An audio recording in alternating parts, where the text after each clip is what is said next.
Thank you and welcome, and thank you for a day without rain. I don't know how it happened.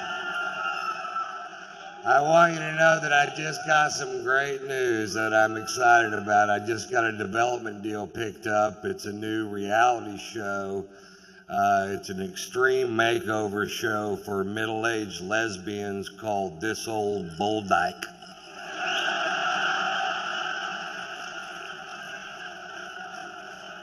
We already have a sponsor. Wolverine Steel-Toed Boots has picked it up. We had another title, but the censors nixed it. It was originally going to be called Pimp My Muff. I am staying tonight or this week at the Hotel 1000. I would like to talk for just a second about their toilets. They've got the best toilets ever, man. They're amazing. You won't even believe this if you've never seen one of these things. Number one, the seat is heated. Now, that doesn't sound like a lot, but if you're used to a cold toilet seat and then you sit on a warm toilet seat, it's nice. Like relaxes your bowel muscles and kind of just helps you crap, you know. It's really nice. And then on the wall, there's some buttons, and one of them says rear cleansing, and one of them says front cleansing. And there's a diagram of a guy sitting on a toilet with a stream of water shooting up his ass. So I pushed the button, and all of a sudden, I'm that guy.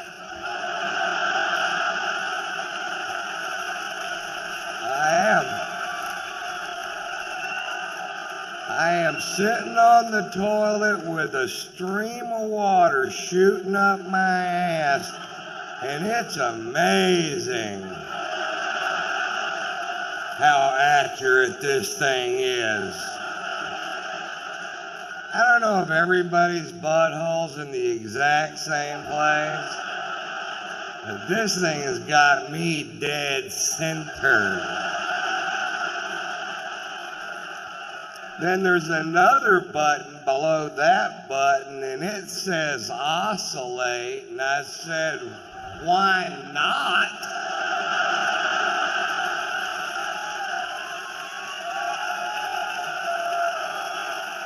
Now I have a rotating stream of water shooting up my ass. And it was at that moment that I realized that 50 million gay men can't be wrong.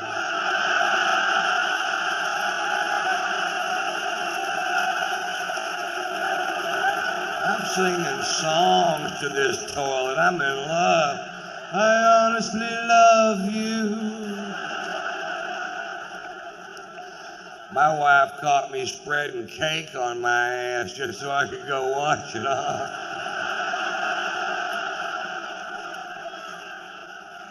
Is that cake?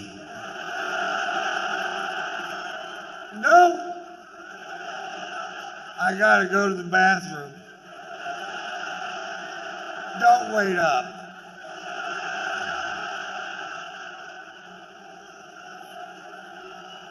I'm going to try to tell you this story. This happened on Tuesday. I'm going home from the PetSmart in the car with 2 dogs and a wife, and my wife says I got to stop at the bank, and I say shit or whatever I said. Because I don't go in the bank. Everybody knows that. I stay in the car with the dogs, and she says I'll be, 5 minutes, but there's absolutely no such thing as 5 minutes with this woman.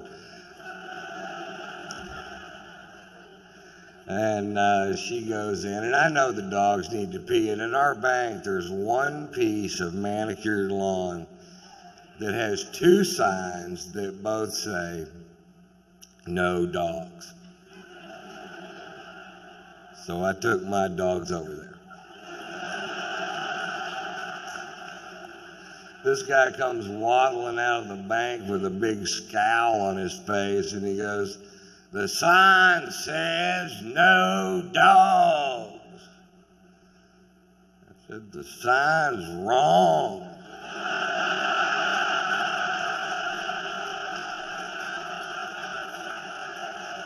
The sign should say 2 dogs.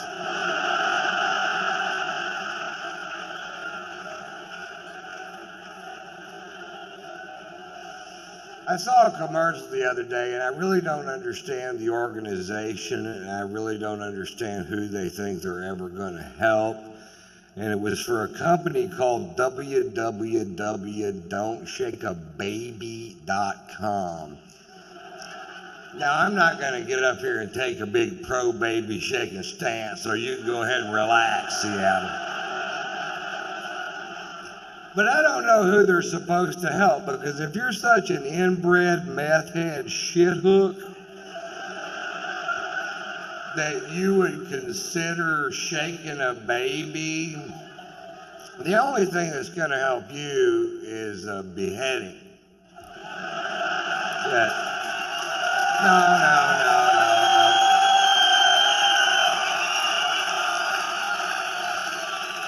Now, I know there's people in the audience tonight going, but Ron, what if the baby's asking for it? Don't shake a baby. What if I can't find my car keys and I've looked everywhere?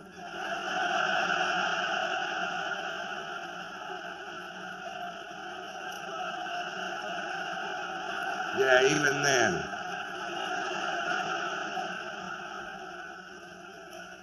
I went on to www.don'tshakeababy.com, and they have links to similar websites. They have a link to www.don'tstickyourdickinatoaster.com, and they have a link to www.don'tshoveaferretinyourass.com. And there's a lot of reasons why you don't want a ferret in your ass, because they're not like gerbils. They've got fangs and claws and a lot of shit you don't need in your ass, man. I got a ferret in my ass right now. I was at the hotel on the toilet a while ago, and he popped his head out of my butt, started washing his face in that little oscillating stream of water.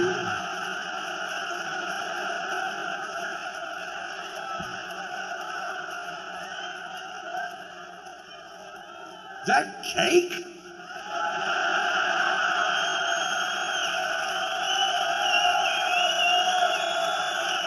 No! Certainly not cake. I got a little trouble. Did you guys hear anything about that? I'll tell you what happened. I had 2 sold-out shows in Fort Pierce, Florida, and we were going to land in Vero Beach, Florida, and I have an airplane that you guys bought me. Thank you. It's nice.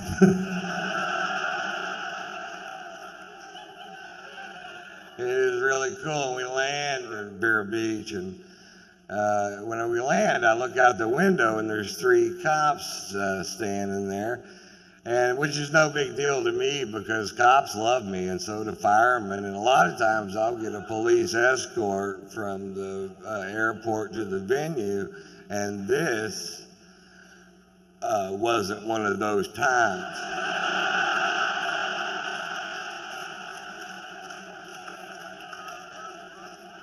I got out of the plane and there was a cop there, and he said, "Mr. Wyatt, we've been told that there are drugs on this plane by an anonymous tip." And I said, "There are absolutely no drugs on that plane." Now, I did have a little bit of weed in my bag, but I wasn't on the plane, so technically I'm not lying to this guy. And, he goes, well, do you mind if we search the aircraft? And I said, you absolutely cannot search this aircraft unless you have probable cause, because I still have civil liberties, you know what I mean? I do. And they said, okay, well, we just want the drug dog to walk by it a couple times. And I said, fine. And the drug dog walks by a couple times, and the guy goes, well, the dog gave us a signal that there are drugs on the plane. And I'm like, no, he didn't. That dog didn't do anything. I was staring straight at him. He didn't wink, blink, oof a paw. What's his signal, a blank stare?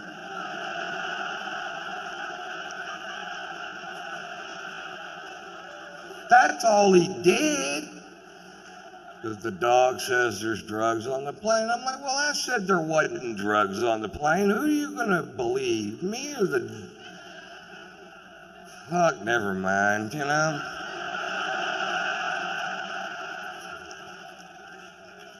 Now, I've got a show to go to. They spend an hour and a half going through this plane. An hour and a half, and I'm just sitting there going, oh, come on. And they get finished. Of course, there is no drugs on the plane, and I knew there wasn't. And I assume now they're going to let me go, and I'll go do my show. And I was like, well, that's fine, whatever. And then they go, well, now the dog needs to sniff that bag on your shoulder. And I was like, ruh-roh.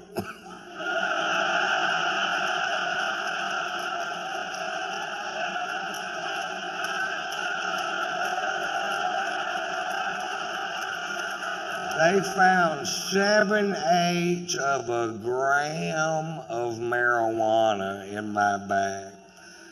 Now, when I have 7/8 of a gram of marijuana, I consider myself to be out of marijuana.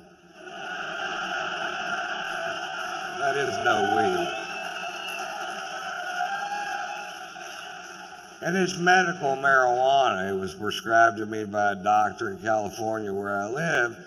And I told the cop that. And he said, well, what did you tell a doctor to get a prescription for marijuana? And I said, well, the doctor said, do you have any symptoms that marijuana helps alleviate? And I said, well, I get bummed when I run out of weed. Marijuana cures that.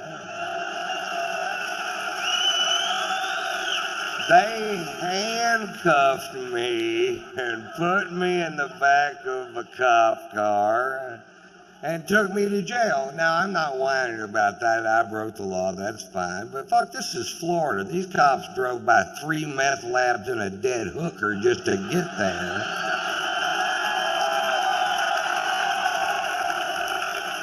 They processed me through county jail. Now, for whatever reason, I had a bunch of cash on me. I'd been on the road for a while, and now they got to count it in front of me. And this guy comes over and he goes, hey, man, I'm going to have to count that money, and you're going to have to watch. And I'm like, fuck, not you. Fuck, no.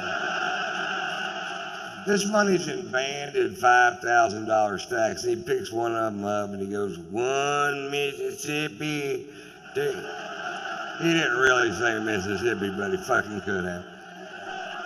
2 Mississippi. And I go, you can't do it that way. It'll take forever. Just take the band off and start counting. 1, 2, 3, 4, 5. When you get to 50, that's 5,000. Then just start the next stack. And he goes, that's a good idea. That's what he said. So he counts the second stack and he goes, hey buddy, wait a minute, there's only 42 in this one. I said, oh, that's okay, just get 8 more out of this one, put it in this one, now you have 2 stacks of 50, that's $10,000. I'm teaching this motherfucker how to count.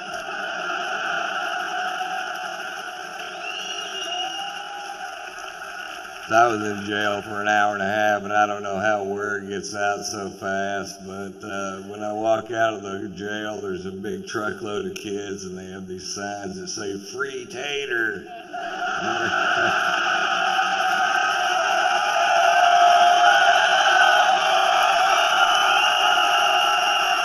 had the weirdest things happen lately. I would fly from LAX to Atlanta to see some lawyers and a dentist, the combination platter of wonderful days. And my plane was broken, and when my plane's broken, my friends do not give a shit. They're like, oh, poor baby. Is your plane broken? You have to take a commercial flight like every fucking buddy else. But it's not like it used to be, or either that or I'm losing touch, because I'm standing in line, I got a first class ticket, and I get up to the front of the line, and there isn't anybody there. It's just a kiosk with the computer terminal, and I'm not good at computers, and I don't want to touch this thing because it's got grease and dirt, and what I can only pray to Jesus is meringue.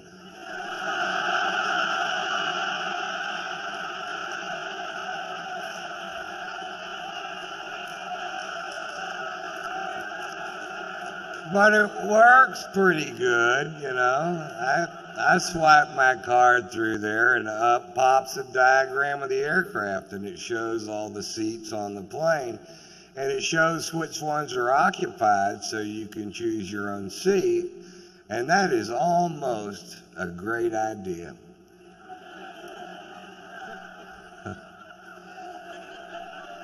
What would make that a great idea is if there was a photograph of the person sitting in that chair.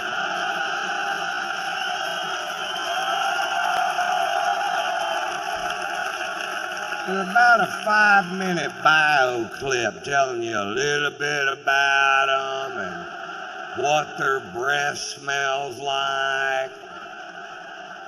Right, because I picked my seat and I'm in first class, so as soon as I walk into the cabin, I can see my chair, and sitting right next to me is a big fat fuck. Now I know I'm heavy, but I'm not a big fat fuck. This guy was a big fat fuck, and part of him is in my chair.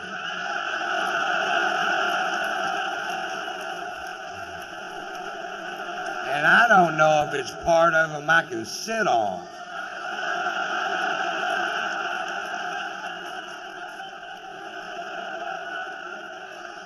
Hey, I've got a little tip for the morbidly obese, and I don't mean to sound cruel, but once you get to 550 pounds,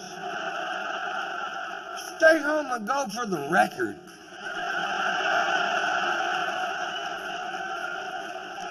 I'll sponsor you.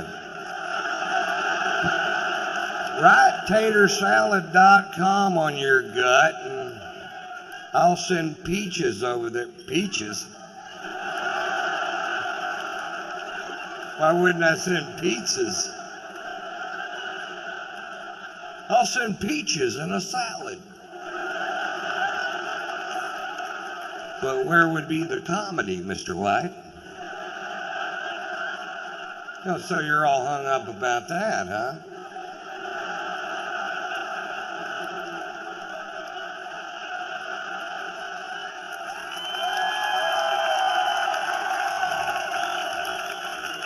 Okay, I'm just going to try to do that line right, just in case we decide to do it that way. I'll send pizzas over there.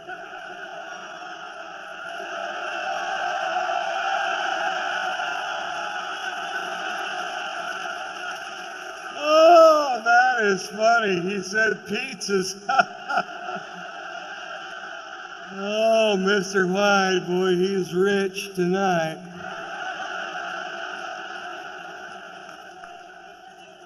I get to Atlanta and I check into the Ritz-Carlton Hotel, and the next morning I go to take a shower and there's no hot water. And I call the front desk and I tell the girl at the front desk, I said, there's no hot water. And the girl at the front desk said, sometimes there's no hot water.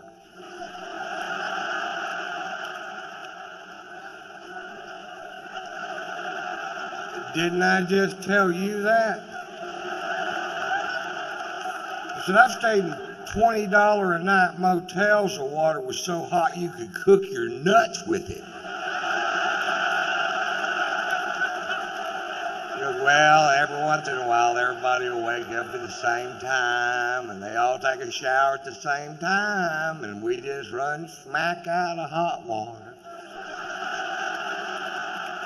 You guys didn't think about that. They thought about it at the Motel 6.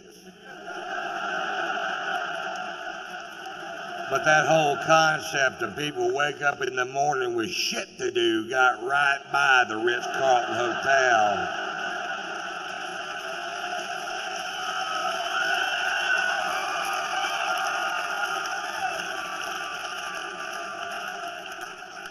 So I take a nice cold shower. Then I gotta go meet with these lawyers. Now I hate lawyers. I just can't stand them, and I hate them worse than you do, no matter how much. Have you ever seen a video of that guy shooting his lawyer, and his lawyer's trying to hide behind that little tree, and he just keeps shooting? That's the funniest fucking thing I've ever seen in my goddamn life. I've got that on my video iPod, and if I just need a chuckle sometime during the day, I just hit the play button. Play. Pow, pow, pow, pow. Ha, ha, ha, ha, ha. Play. Pow, pow, pow. Ha, ha, ha, ha, ha. Play. Pow. I do that till I come.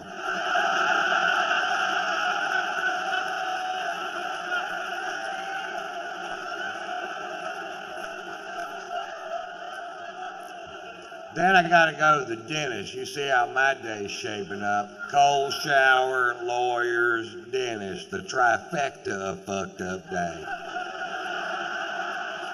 And I couldn't eat because of what I had to do there. So now it's 2:30 in the afternoon. Before I finish this story, will admit that I'm in a foul mood. My mouth is starting to hurt, and I haven't eaten all day, and I'm going to go eat lunch at this place called the Clubhouse. It's at Lenox Square Mall in Buckhead, and I used to eat there all the time. I live in both cities, and I pull up. Now, all this out here used to be just regular parking, but now the whole thing is valet parking, so you can't just park your car and go get some food. You have to wait for this little prick in a little red truck to wake up. But he isn't going to wake up because he's got on headphones and mirrored sunglasses. And he's looking the other direction, watching these two girls walk down Peachtree Boulevard. And I can tell by the whole scenario that they're not going to be out of his line of sight for 20 minutes.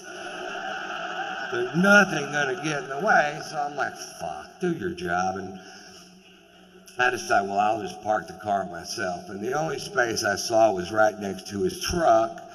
And I'm going to park the car myself. And then once he sees I'm going to park the car myself, he jumps out of his truck and he gets militant. And he jumps in front of my Range Rover. He puts his hands on the hood. And he goes, nobody parks their own car in this parking lot. I park the cars in this parking lot.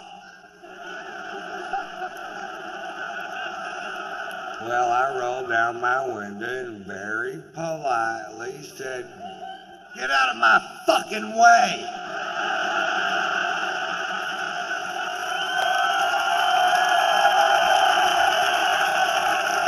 He goes, nobody talks to me like that. You can't park your car in this parking lot. And I said, fuck you. He goes, I'm calling the police. What's your first and last name? I said, it's fuck you. It's F-U-C-K, capital Y-O-U. Fuck you. That's my name. He gets on his radio and calls the Dalai Lama of all parking lot attendants, who comes squealing up in his little red truck. Apparently they give them to him. He hops out of the truck like he's gonna do something. He immediately recognizes me, and you see this big "oh shit" wash over his face. He literally shoves this kid out of the way and starts apologizing. He said, "Mr. White, I am sorry." I said, "Listen, this kid's not doing his job. He's an insolent little piece of shit, and he needs to have his ass reamed." He goes, "Mr. White, he's going to have his ass reamed by me and my boss and my boss's boss." And I was like, well, I had no idea the chain of command went that deep in the parking lot.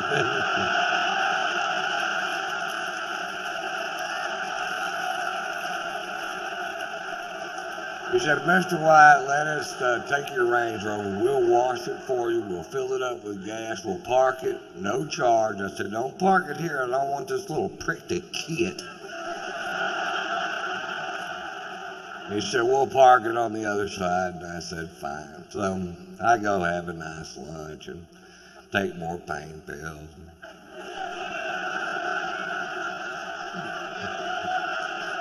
Get in a little better mood. Just had my gums scraped, you know. So I walk outside and my Range Rover is shining like a new penny, and I hop in and I fire it up and it's full of gas, and I could have left.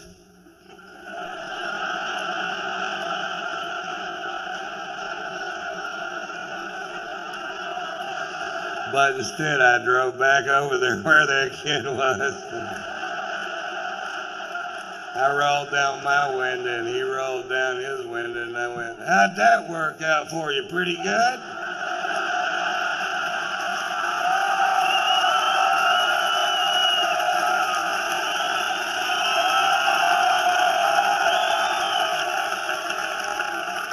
And here's the moral of that story: don't fuck with me when I hadn't been drinking.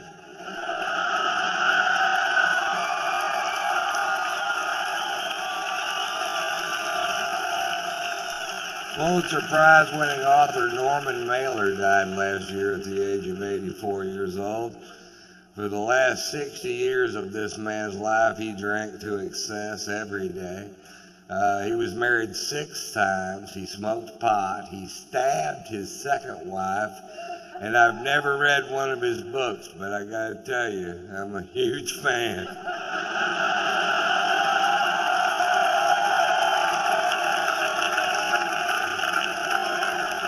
We've had a blast since we've been here, man. I tell you, we went out last night. I got so drunk. I woke up this morning and somebody had shit my pants.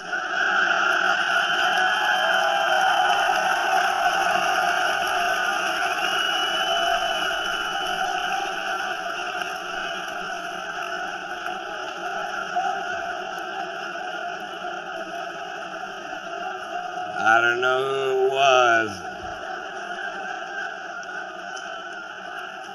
but I know he eats corn.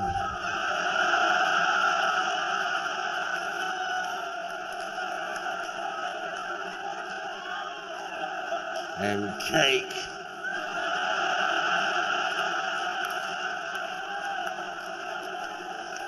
Corn cakes, I think is what he was doing.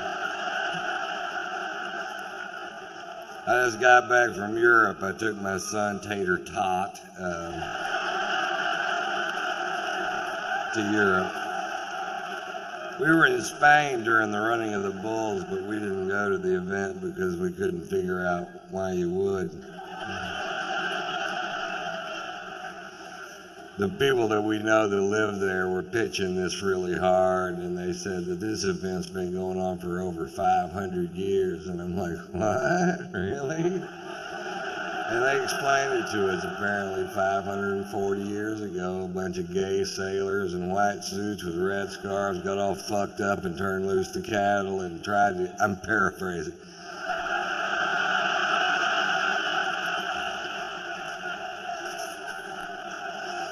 they got all fucked up, tried to get out of the way and couldn't, and it ended up the town was such a borehole that compared to everything else that was going on there, this seemed like fun, and they kept doing it for 540 years. And like, I still don't want to go.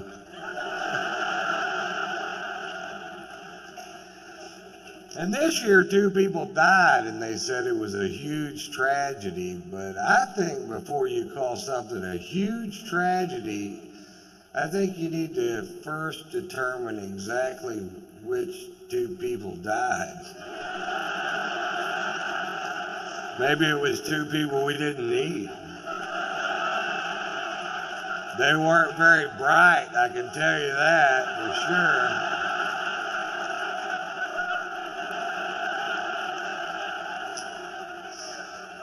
This year, a bunch of Spaniards stood up and said the event should be canceled forever because it's so dangerous. I'm like, it took you 545 years. Fuck that, man. Have 2 a week. We changed the name from the running of the bulls to the thinning of the herd.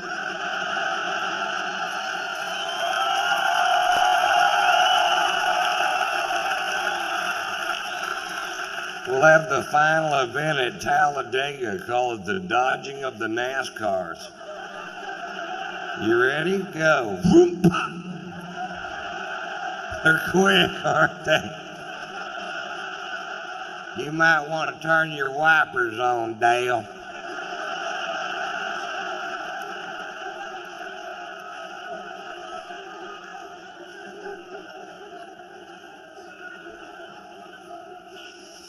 We were in London for 2 days, and I was afraid I hadn't allotted enough time to see London because it's one of my favorite cities with so much tradition and history. And we were going to get a cabbie to take us around and show us the sights, and I thought I probably should have allotted more time. But if you get a cab driver in London that's a Scottish nationalist, which is somebody that believes that Scotland and England should have no ties whatsoever, they go home every night, watch Braveheart and beat off. Mel Gibson's hitting another guy.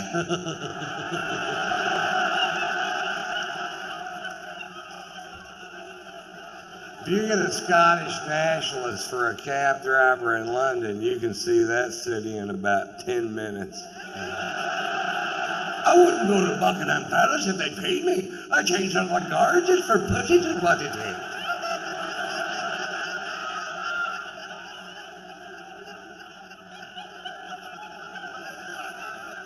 What? Are we going to see Big Ben? I told you to look to the left, you look to the right, I'm getting paid by the mile of a minute.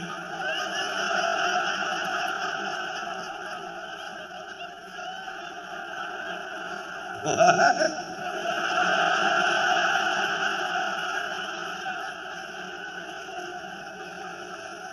Whatever, dude. What's this building? It's your fucking hotel, get out. What are we going to do with the other day and 3/4? Because the food's awful. It is awful, too. They took us to a place called the Fox and the Hound, and I'm pretty sure that's what we were eating. I don't know which one they were serving that night, but I can tell you this, it needed ketchup.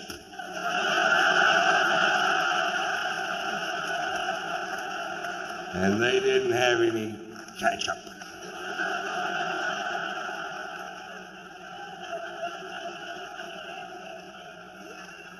I wanted to take my son to see St. Paul's Cathedral, the 2nd largest cathedral in the world, and it was closed because the next day was the Queen's birthday.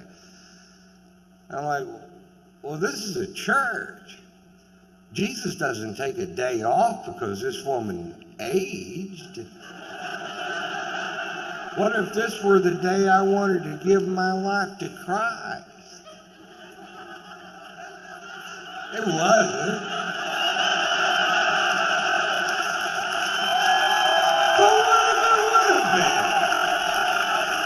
I'd have been screwed, that's what. I have no idea what you'd ever get the Queen of England for her birthday. That's got to be a tough old broad to shop for, doesn't it? I bought my wife breast implant for her birthday, and I've never been a big fan of plastic surgery, but I got to admit, I've had a lot of fun playing with these things. I haven't given them to her yet.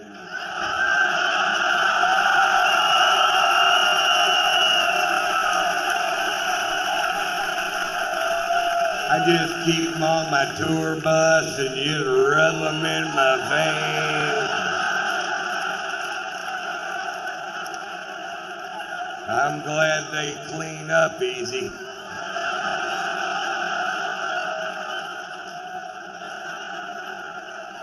What? I'm just glad they're not made out of corduroy. That's all I'm saying. I'd have to have them Scotch guarded.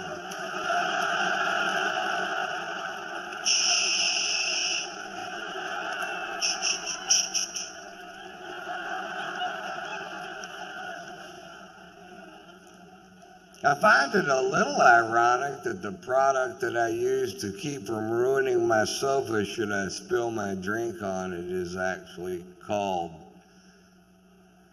Scotch Guard.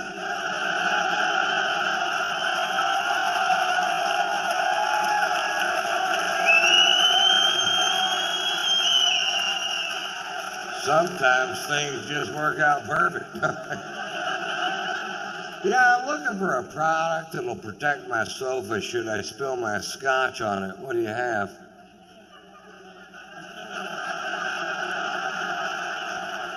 We've got Scotch Guard.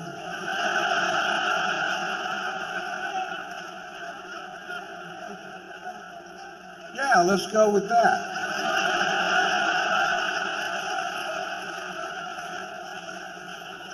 Do you have Vodka Guard? How about Sperm Guard? It's a busy couch.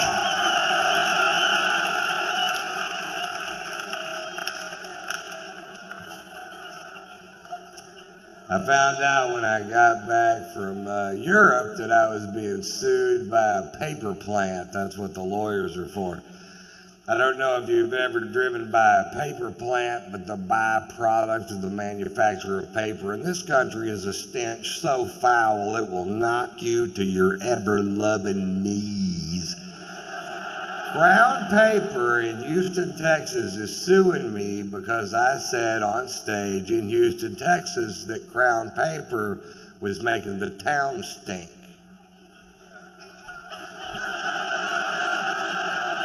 Like I let some big cat out of the bag. Oh, we didn't know it stunk till you brought it up, Ron. Come to think of it, it smells like a hard-boiled egg fart in this town, and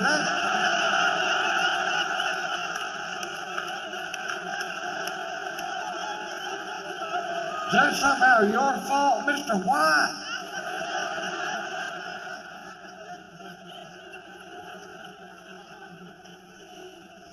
The reason I brought it up, I'm from Houston, and as a child, I lived literally in the shadow of this paper plant.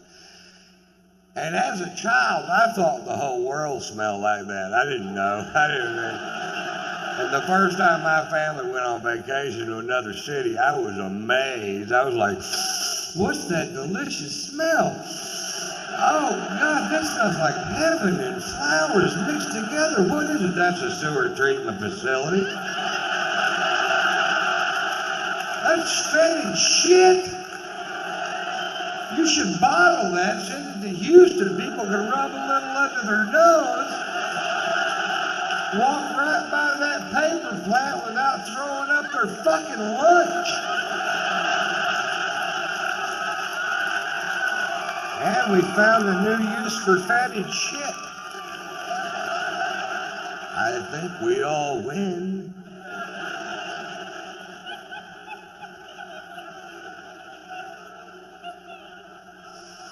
Actually, the reason I brought it up, I'm from Houston. I don't live there anymore, and I was just back in town doing some shows. And one morning I was reading the Houston Chronicle, and there was an article in the paper about that particular paper plant, and it said in the article that depending on which way the wind was blowing, that 2 million people could smell the stench produced by this one paper plant at a time.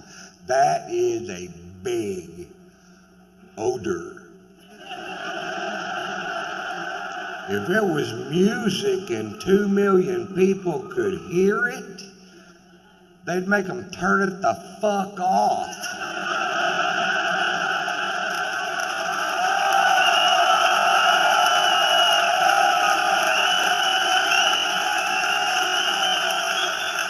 Because it's a smell, it's okay? No, it's not okay.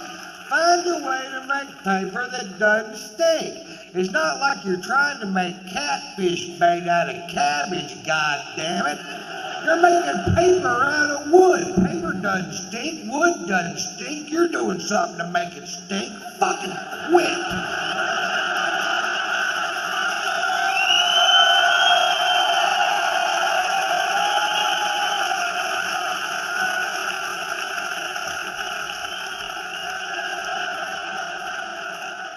That's me dancing on my soapbox.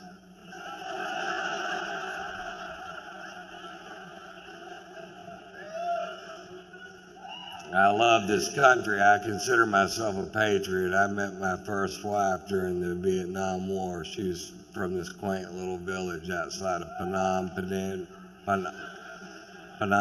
I can never pronounce that word. Vancouver.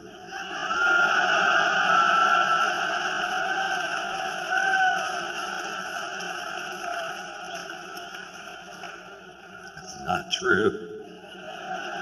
It's funny, but it isn't true. I love this country. I do what I can to support our troops, no matter what they've been asked to do. I don't have to agree in advance with the mission to support the young men and women who do my bidding.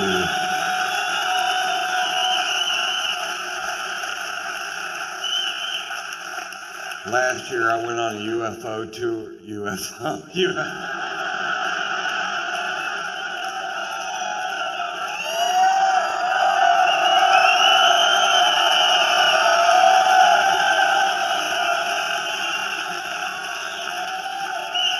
That's good, Ron. I went on a UFO tour, which not a lot of comedians are asked to do. Because the jokes translate so poorly from one planet to the next.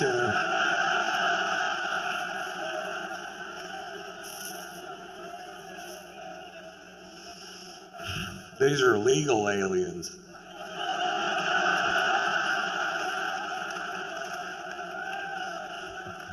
But oddly enough, they still speak Spanish.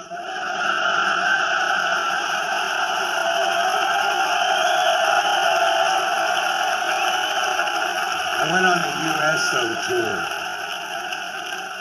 and I'll tell you the difference. Earthlings. I was in Germany for 10 days doing shows for troops going into and coming out of Iraq and Afghanistan, and they asked me to go to Iraq, and I was like, fuck you. I'm not going to that shithole. I'm 50 and fat. I'll get shot. I couldn't dodge a goddamn donut if you threw it at me.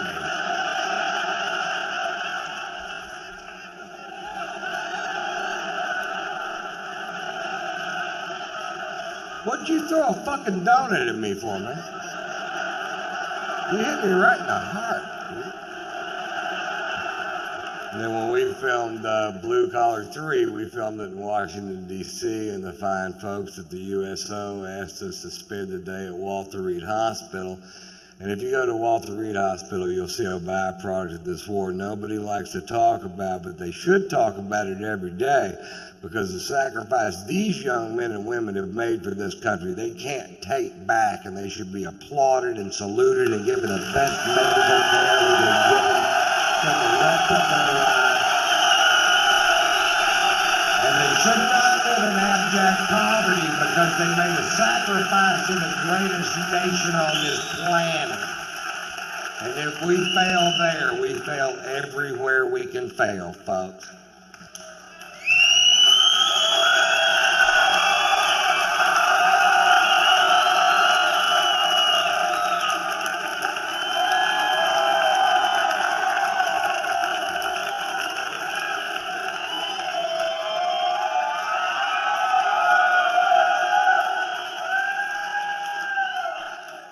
To the troops, guys. Cheers.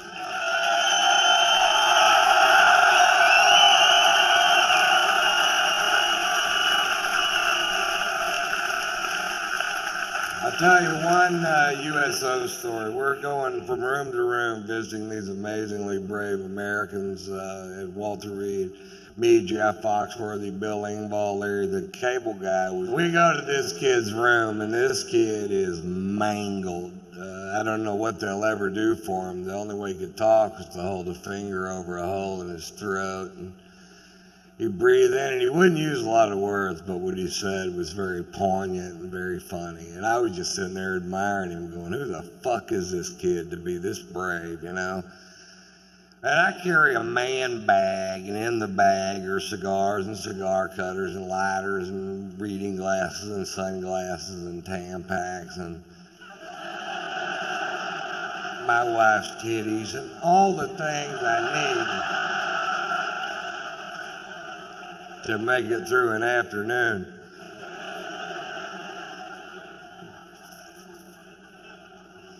We're about to leave this kid's room, and Foxworthy goes, you know, you're the only person today that didn't make fun of Ron's purse. And this kid goes,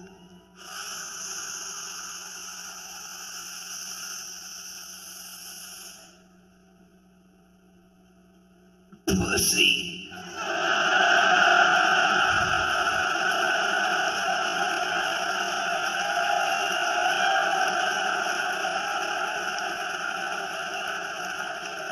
That's the only time I've ever seen Foxworthy snot.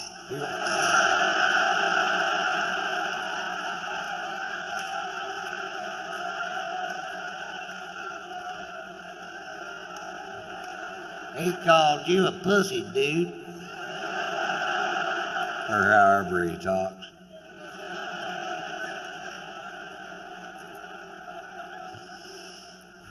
I love this country. I don't think this country's perfect, but I don't think any country is. And I think there are ways I could help improve this country, but nobody in Washington will listen to me because of my behavioral problem.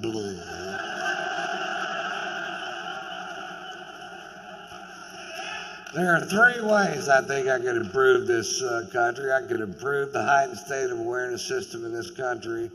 I could help fund the war in Iraq, and there's an immigration problem. They want to build a wall all the way from the Gulf of Mexico to the Pacific Ocean, to a specific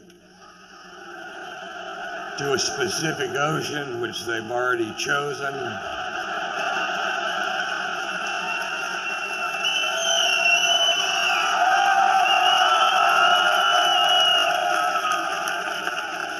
Oh, he was sharp than that. We saw him.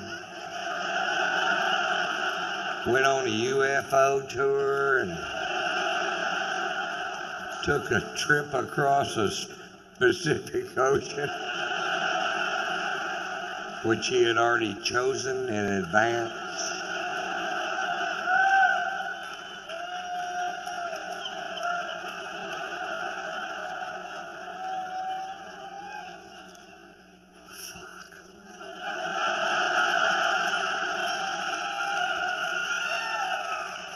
Folks, I believe in my heart that the Department of Homeland Security's color-coded heightened state of awareness system might be the most useless thing ever shoved down the throats of the American people.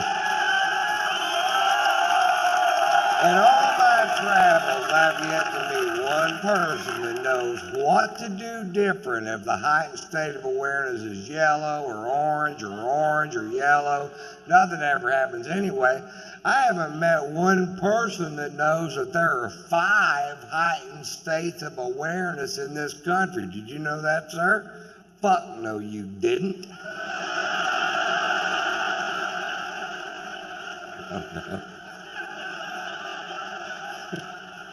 Blue, green, yellow, orange, and red. Apparently, when the heightened state of awareness is blue, you don't even need sunscreen. You can just walk outside naked. You can't even burn my cock.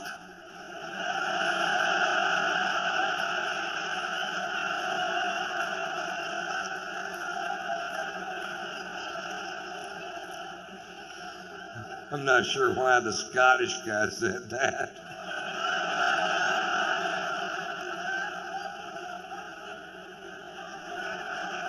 You can't even burn my cock.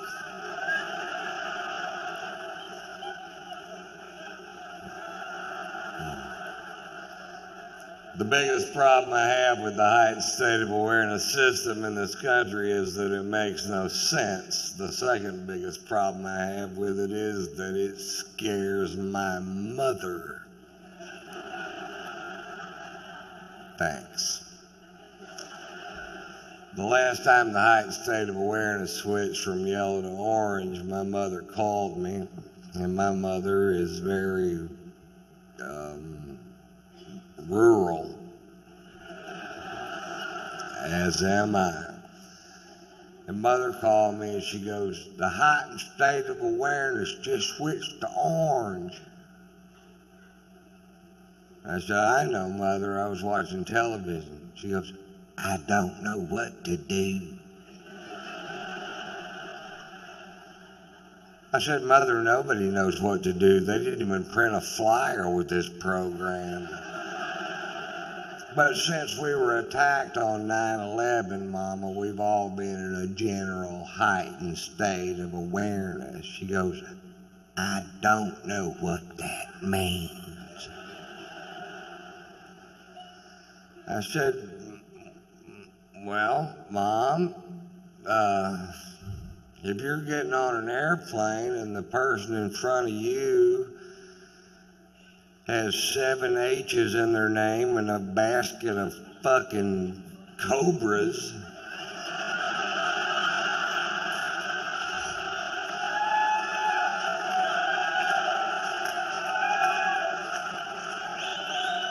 check their shoes for fuses. And that's not racism, that's profiling. And you have to do some profiling. You can't frisk 10 grandmothers just so you can pretend that that guy doesn't look suspicious. Bullshit. Go frisk his ass. When he gets all pissed off, go, sorry. And if he's still pissed off after that, go, hey, you wore the turban to the fucking airport, buddy.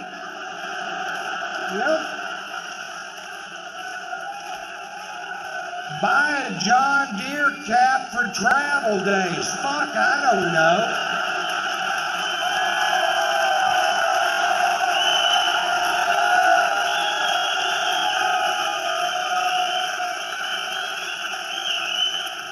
Buy a John Deere turban. Do they make them? I'm sorry, we're a little edgy.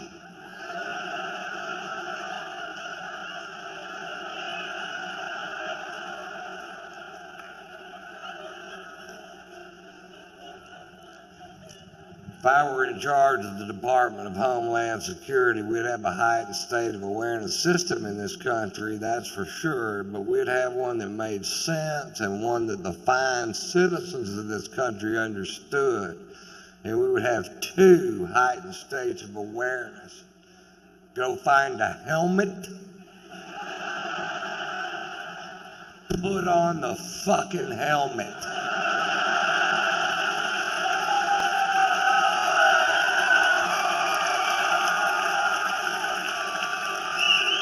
That way I know what to say to my mother when she calls. I don't know what to do. It's put on a fucking helmet, damn. Put on a fucking helmet, Mom.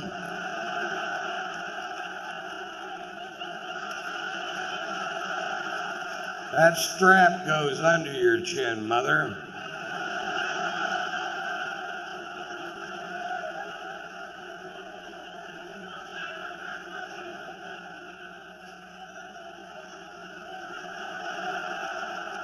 When Mother has her helmet on, she forgets her neck works.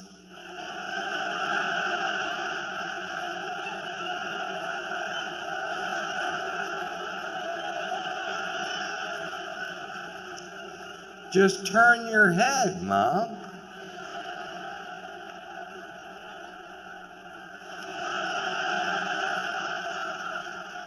You're getting it.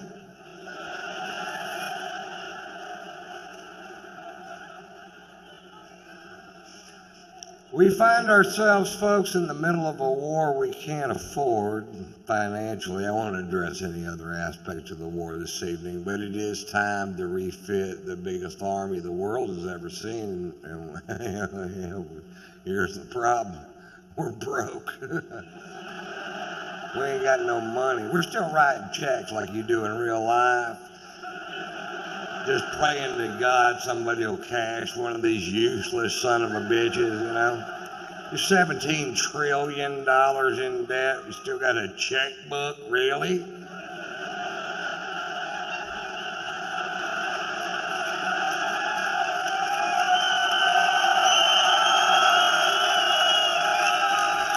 Seems like somebody eventually is going to take that checkbook away, you know?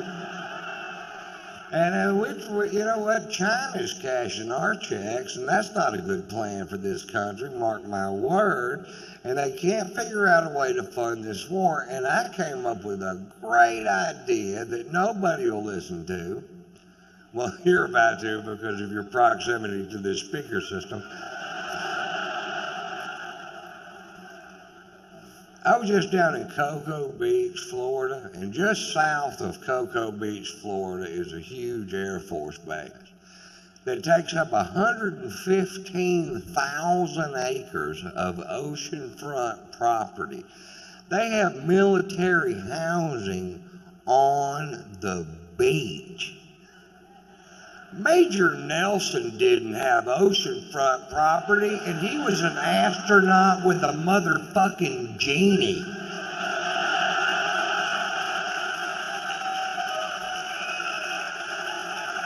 If you gotta have oceanfront, join the Navy, that's all I'm saying. And back that base up 15 miles and let us sell this asset to help pay for this war effort. We can sell it to Israel.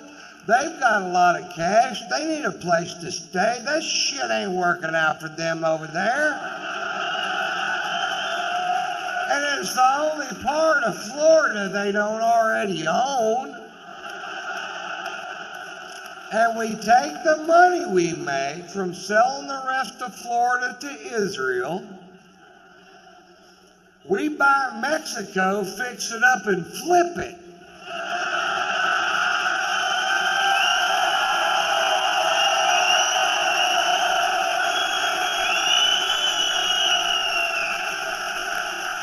Now, we'll have to send down some painters and landscapers because they're all up here.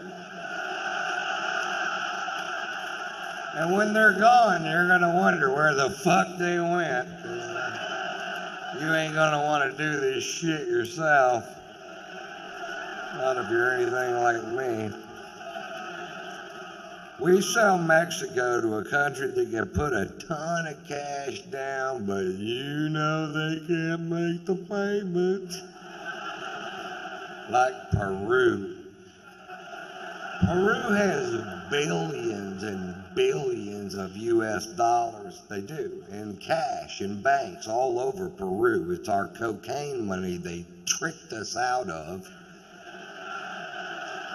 I mean, it's your cocaine money they tricked you out of.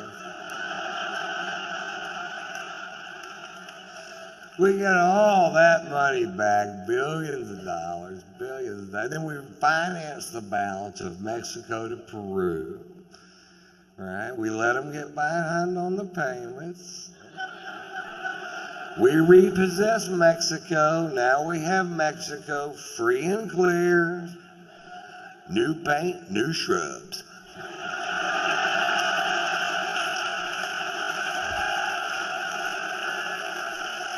And with all that cocaine money, we start buying countries south of Mexico. We buy them all. We buy Belize, Honduras, Nicaragua, El Salvador, Costa Rica.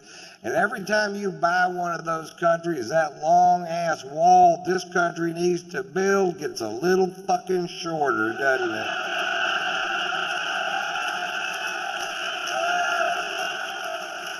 Until eventually we buy back the Panama Canal, which we built anyway, stand there and go, swim this, bitch.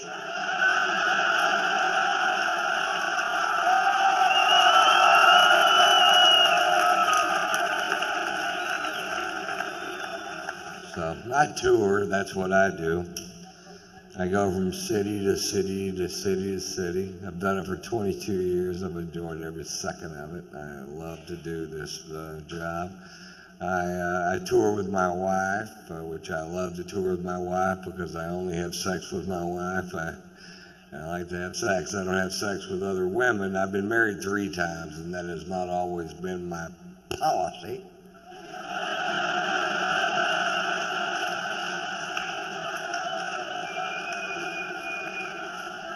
But I'm 51 years old, and I said if I got married again, I'd quit all the running around. And to tell you the truth, I find a lot of comfort in having one sex partner because she knows what I like, and I know what she won't do.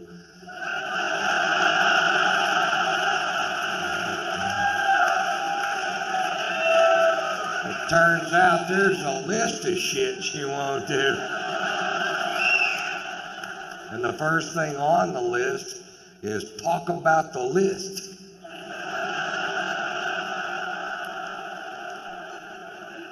My favorite byproduct of monogamy, and it didn't even dawn on me that this would be the case, and when I figured this out, I felt a huge weight just flutter off my shoulders. And a lot of you guys might not realize this, so this could be a big night in your life because I'm about to impart to you the most important thing I've ever learned. So, guys, I want you to open up your senses and really take this in. Don't waste this moment because here it comes.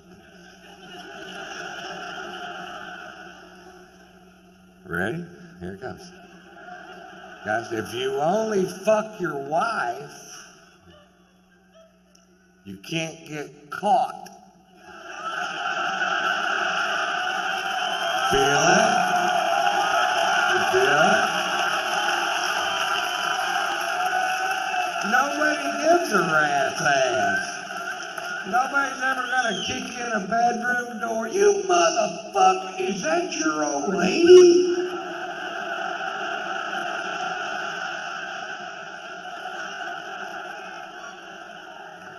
I may be exaggerating that stroke just a little bit.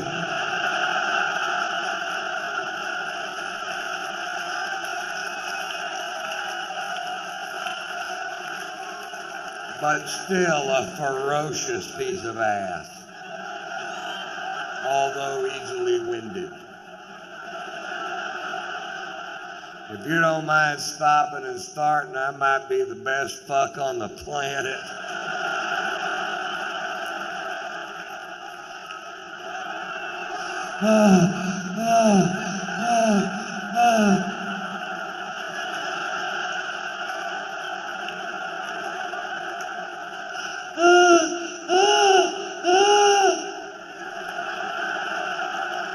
That's the way I roll, ladies.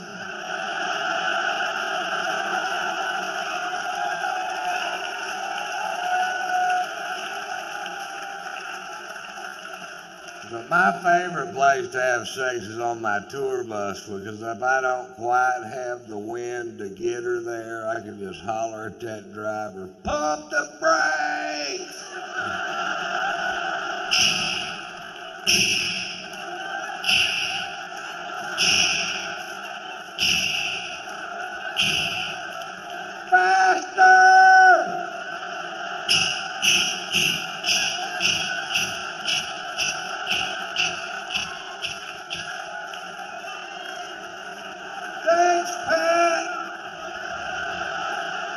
Boy, that pack can fuck, Kenny.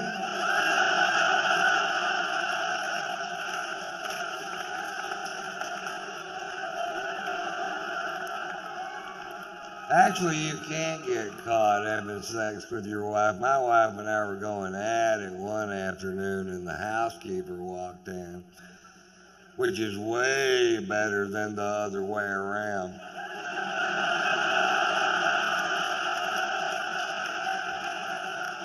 It happens the other way around. You end up saying things like, I'll pack my shit as soon as it quits burning.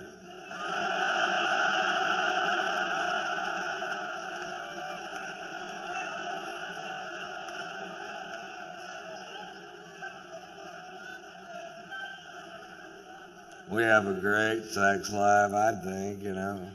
It's not like our friend. We have these friends that are younger than us, and they have tantric sex, which is a yoga thing where you can have sex for hours and hours, and yeah, we don't do that. We did invent a sexual position that I named the lazy dog.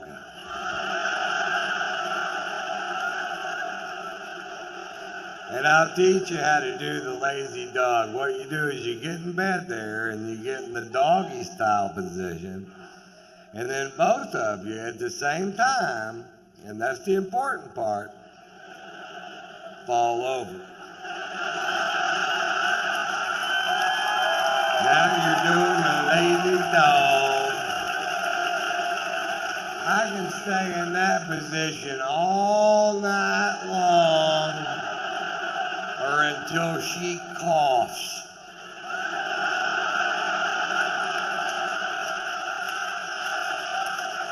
Once she coughs me out, I'm out for the night. There's no more lazy dog that night. She sneezed me out one time, and my own dick hit one of my own nuts and hurt it. And now I have difficulty interpreting her sexual noises. She'll be, I don't know if she's about to come or sneeze, which makes me a nervous lover, which causes premature ejaculation.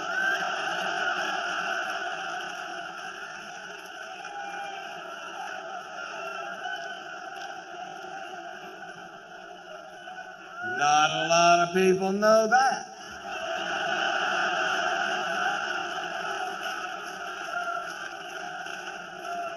And not a lot of people know this. It was actually Richard Milhous Nixon in his 1968 inaugural address who first said, "Shake for me, girl. I want to be your backdoor man." A lot of people think it was Led Zeppelin, but it wasn't.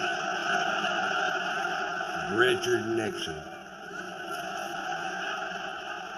I'm like 80% sure.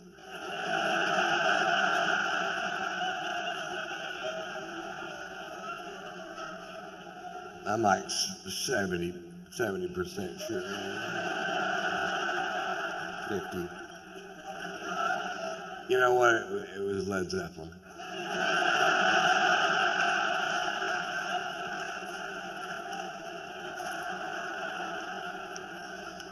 You know what somebody called me today? A metrosexual. Is that like a local term or something? I don't even know what it means.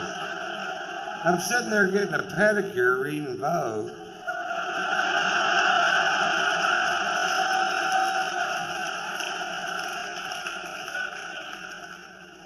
My wife got me a certificate to get a pedicure because she thinks my feet are nasty.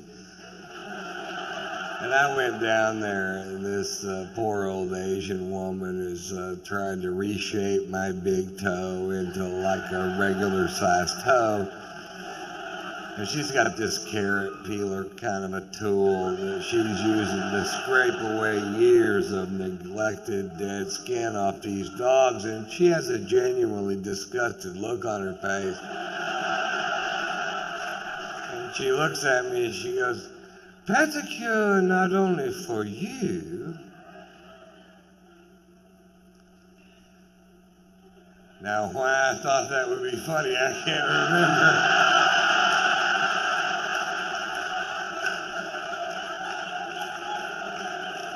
Maybe I did it wrong. Pedicure not only for you. Nope.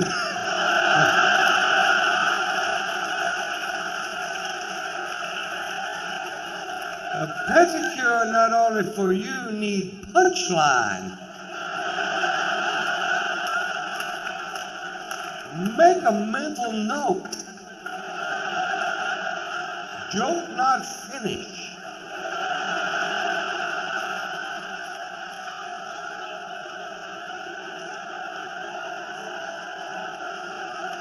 Add punchline. Make funny for everyone.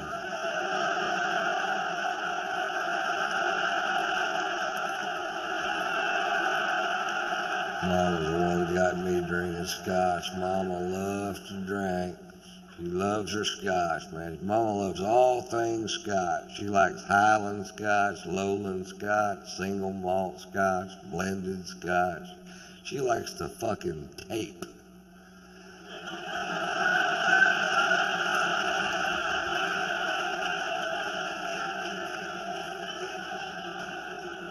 And the guard. And the hop.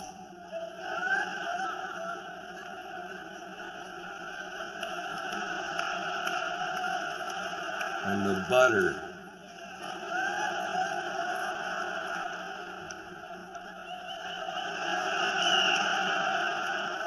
I'll make a mental note.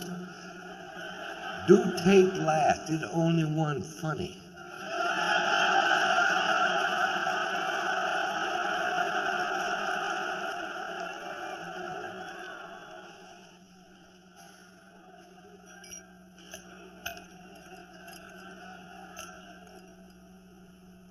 I'll tell you a story. It's funny. My uncle came over to my house the other day. My uncle used to be the president of the Southern Baptist Convention. His name is Dr. Charles Pollard.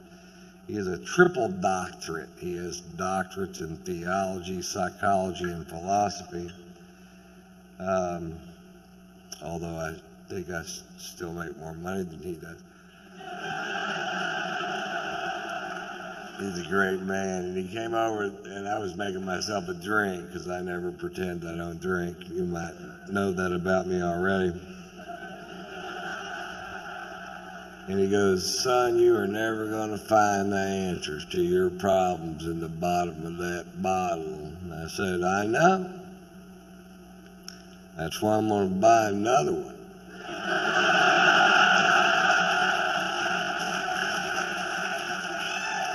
I knew that son of a bitch was a dud the minute I laid eyes on her. Look at that no-answer piece of shit. "Take me to the liquor store. I've got some questions."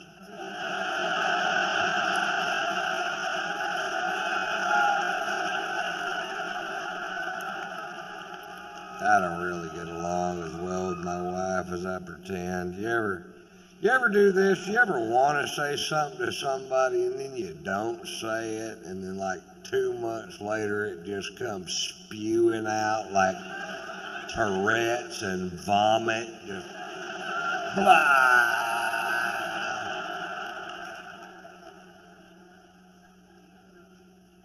First time I met my wife's sister was at her mother's 75th birthday.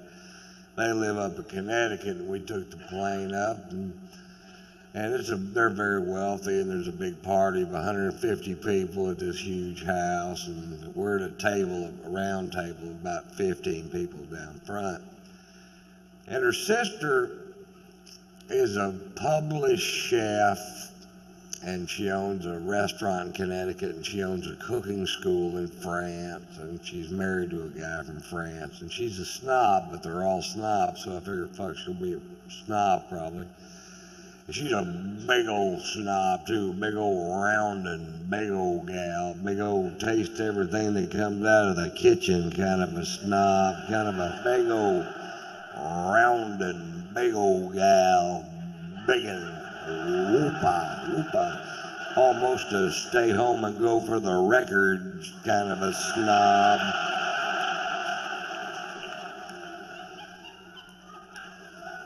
And I was just making conversation, and I said, well, I should come to Connecticut and do some shows. And she goes, oh, I don't think anyone in Connecticut's going to pay money to hear hillbilly comedy.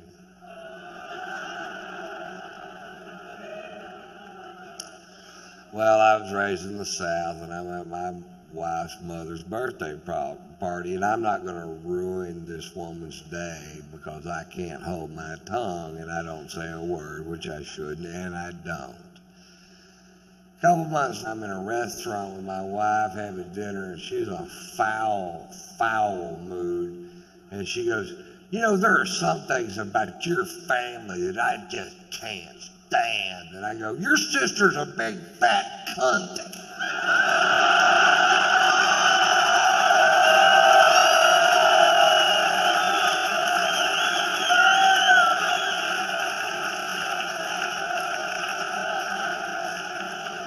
Like Tourette's and vomit, man. Your sister's a big fat cunt. And I'm not sure exactly how loud I said it, but every head in the restaurant goes, zip. Then the waiter brought the bread. Fuck, this is gonna be a long meal. God, I wish that was cake.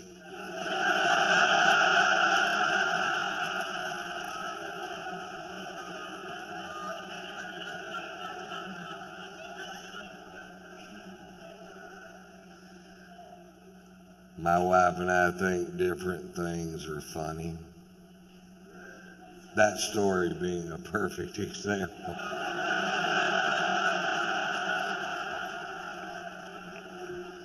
Actually, she doesn't think anything's funny. I do.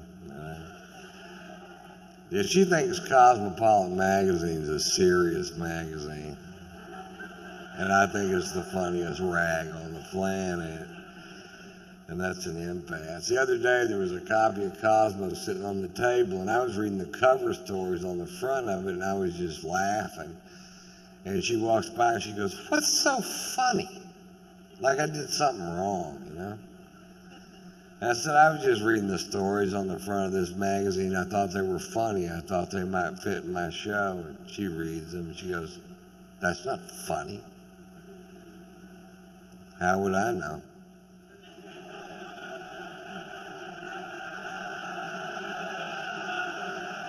Why would I even have an opinion on what might be found humorous in America today? It's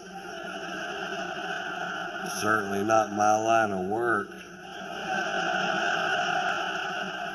I sell shrimp out of a van.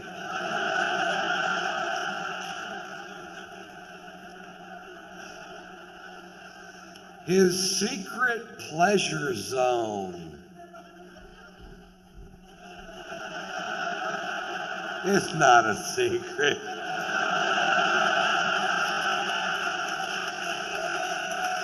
Ladies, if you don't know where your man's secret pleasure zone is, you need to be wearing Wolverine steel-toed boots.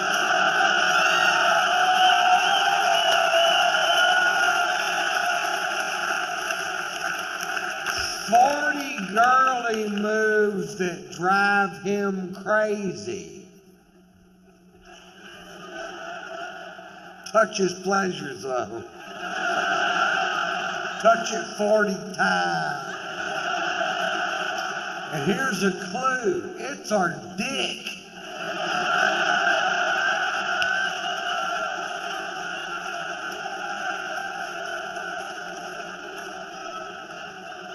I picked this magazine up and I start thumbing through it, and I found an article on how to get your man aroused. And it was funny. It was written by a doctor, so some of you will learn a new word here. I know I did. It said, flick his frenulum. Then in parentheses it says, the small nodule of skin beneath the head of the penis with the flat part of your tongue.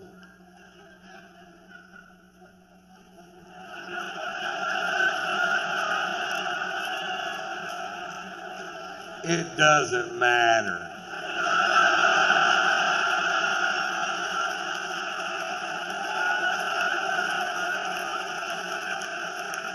What part of the tongue you flick his frenulum with?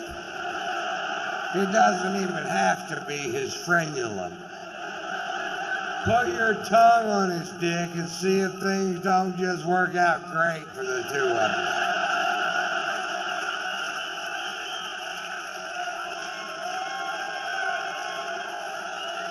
You can flick his frenulum with a newspaper, and it would probably work.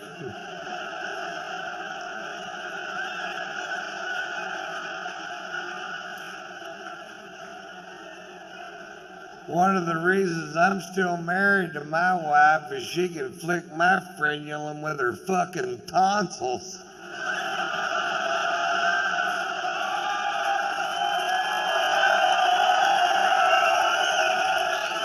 And that's what I'm looking for in a frenulum flicking. I call her my friend Flicka. Get over here, Flicka. I got a sugar cube and an apple.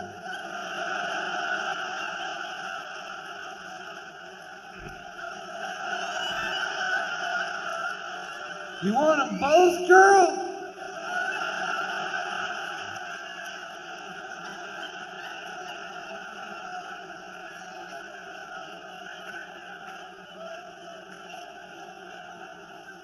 She's a weird bird, man. And she can't go to sleep at night unless every single thing in this gigantic house is in the exact spot she meant for it to be. Now, before I married her, she told me she was anal, and I was like, great.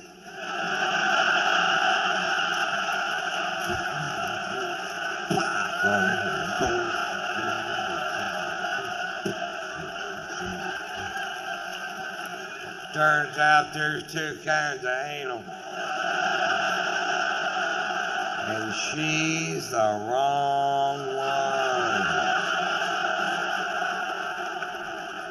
I don't know why I'm so obsessed with my wife participating in anal sex, but she won't do it.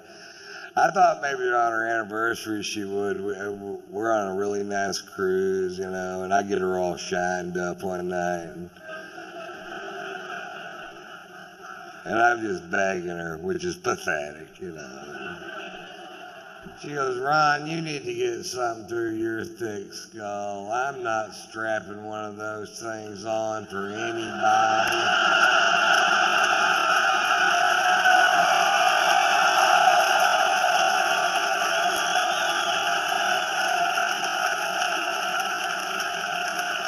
I bought the best one they make, the Brokeback 2000. Takes 2 D-cell batteries. It's got a clitoral stimulator. I don't know why I got that. I figured fuck it's bound to hit something. Maybe it'll flick my frenulum on the way in. Fuck, who knows?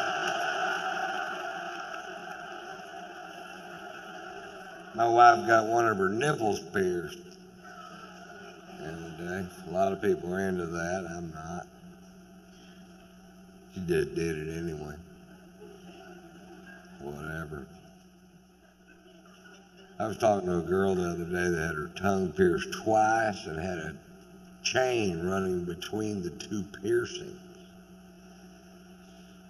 I don't get it. I asked her why she did it, and she said it helps my boyfriend enjoy oral sex. And I'm like, no, it doesn't. Try flicking his frenulum with something. Get a feather duster. Belly button piercings, now that's fine. Gotta be on the right girl, though. That tan girl at the park with the low-slung faded jeans and a little pink half shirt and a little silver hoop. Sexy. But have you seen these women that pierce their fat roll? Now, I'm not being an ass. I've got a huge gut too, but you're never gonna see me at the mall in a tube top with like a horseshoe poking through there.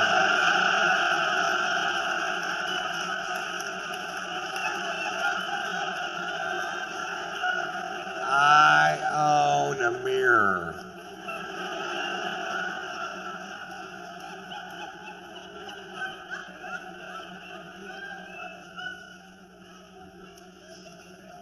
My wife got one of her nipples pierced. Didn't ask me anything about it either.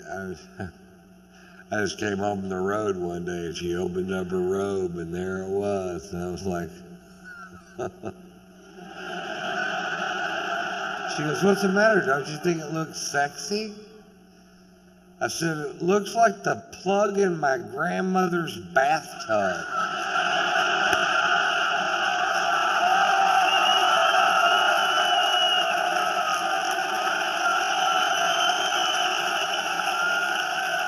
Yeah, here's a good idea. Don't ever fucking say that.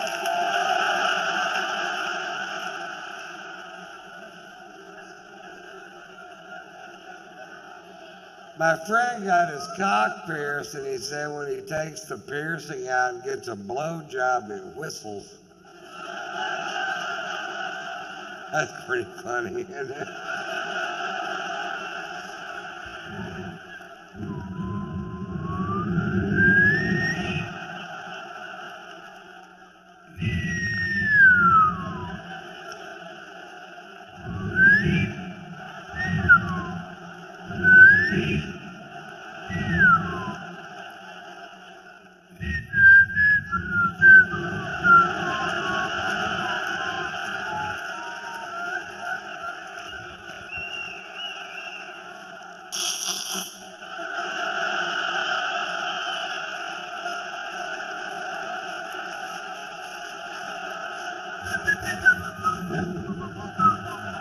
She was a good sport.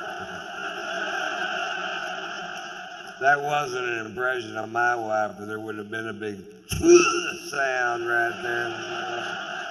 I told you not to come in my mouth.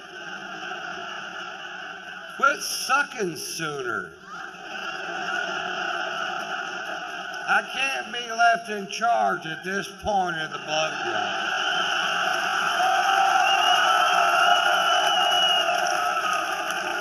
We were watching CNN the other night, and they were doing a story on NASA about that astronaut lady that went batshit crazy and tried to kill the other chick, and I wish I could write shit that fucking funny, man. That's funny. And it wasn't just about that, but about NASA and how they're just not as thorough as you'd think NASA would be, and how they're always backing up and covering their tracks, which of course they are.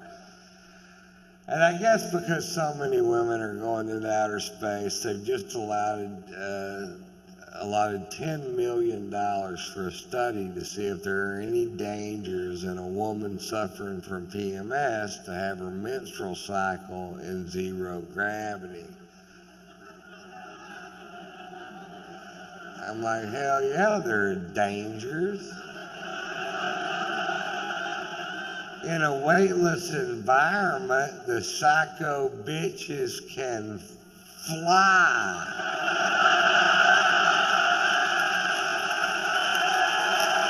Thank you so much for coming out. Bless you. You guys were super fantastic. Thank you so much.